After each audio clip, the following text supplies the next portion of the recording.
Em nome do Pai, do Filho e do Espírito Santo. Amém. Caríssimos irmãos, hoje eu, Padre Djalma, venho partilhar com vocês a metade do versículo, aproximadamente a metade do versículo 12.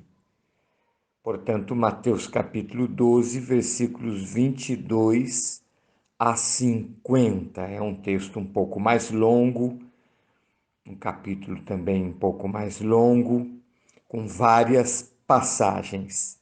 Vamos então dar uma breve explicação nas principais. Primeiramente,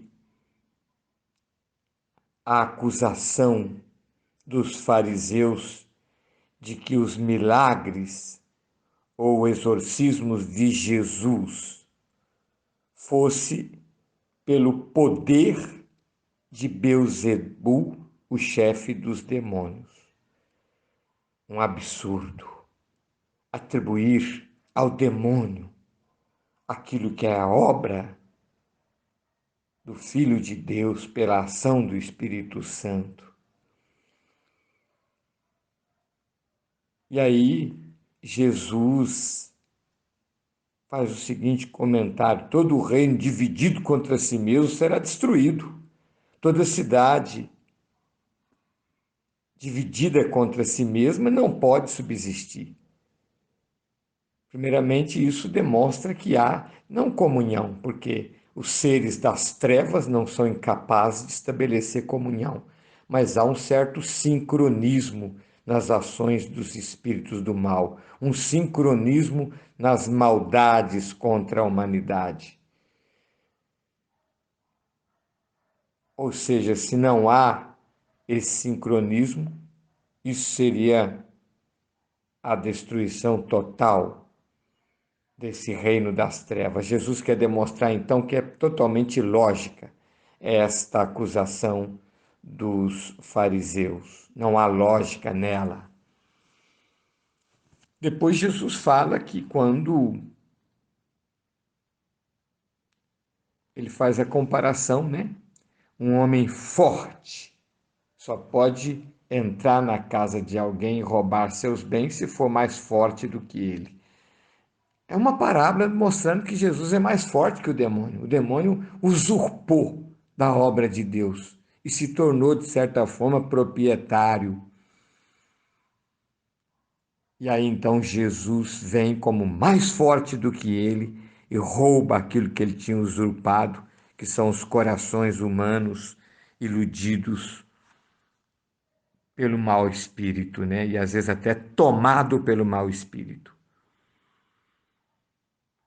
Depois Jesus comenta também a questão da blasfêmia contra o Espírito Santo, dizendo que esse pecado não será perdoado. É exatamente o pecado dos fariseus de atribuir ao demônio aquilo que é obra do Espírito Santo. Esse pecado não será perdoado. No outro evangelho, aparece que Nosso Senhor diz: aquele que pecar contra o Espírito Santo. Portanto, em sentido mais amplo, São João Paulo II diz que esse pecado contra o Espírito Santo, já encontrei muitas pessoas que dizem: pá, tenho medo de pecar contra o Espírito Santo, porque Nosso Senhor diz que esse pecado não será perdoado. Se uma pessoa tem medo de pecar contra o Espírito Santo, é porque não tem esse pecado. São João Paulo II, no documento sobre o Espírito Santo, explica que, em sentido amplo, esse pecado contra o Espírito Santo é a negação em se converter.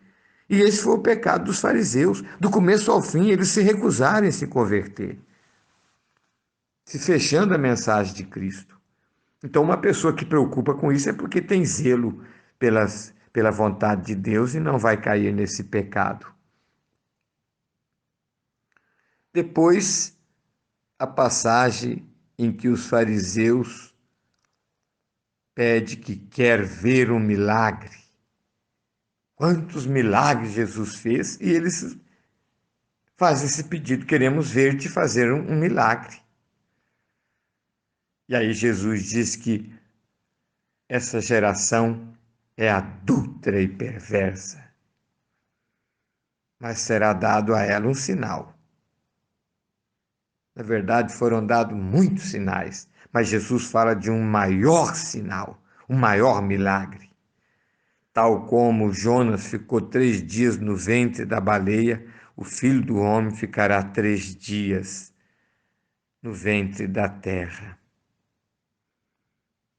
Ou seja, o mistério pascal, a morte e ressurreição de Jesus, será o maior sinal que ele poderia dar àquela geração tão incrédula. E aí a gente constata que, mesmo diante desse grande milagre e diante de tantas evidências da ressurreição, poucos se converteram. Inclusive, continuaram até perseguindo os apóstolos. Depois Jesus fala, como que dando um ensinamento sobre aquela geração que vai de mal a pior, exatamente explicando que ela vai sempre pecando contra o Espírito Santo. Jesus diz: quando um espírito impuro sai de um homem, anda por lugares errantes, e encontrando a casa vazia, se junta e vem com mais 7 demônios, e aquela situação da pessoa fica pior. Isso é um ensinamento que se aplica à questão da libertação, dos exorcismos. É preciso acompanhamento espiritual a uma pessoa que tem esse problema de estar com infestação do espírito maligno na sua vida. Não é só a libertação dela, mas ela precisa de um acompanhamento espiritual. Quem atua no campo, os exorcistas falam que não é só a questão do exorcismo, mas também a questão do acompanhamento espiritual que a pessoa precisa ter, senão não acontece realmente a libertação da pessoa. E é isso que Jesus quis dizer. Mas Jesus conclui dizendo: tal será a sorte dessa geração perversa. Então Jesus disse essas palavras referindo também àquela geração que vai de mal a pior.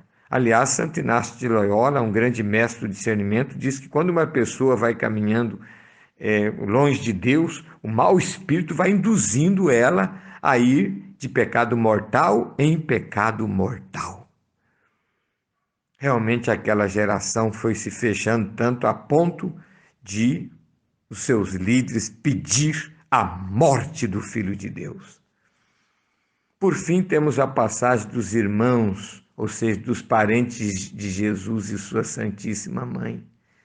E Jesus diz: minha mãe e meus irmãos são todos aqueles que fazem a vontade do meu Pai.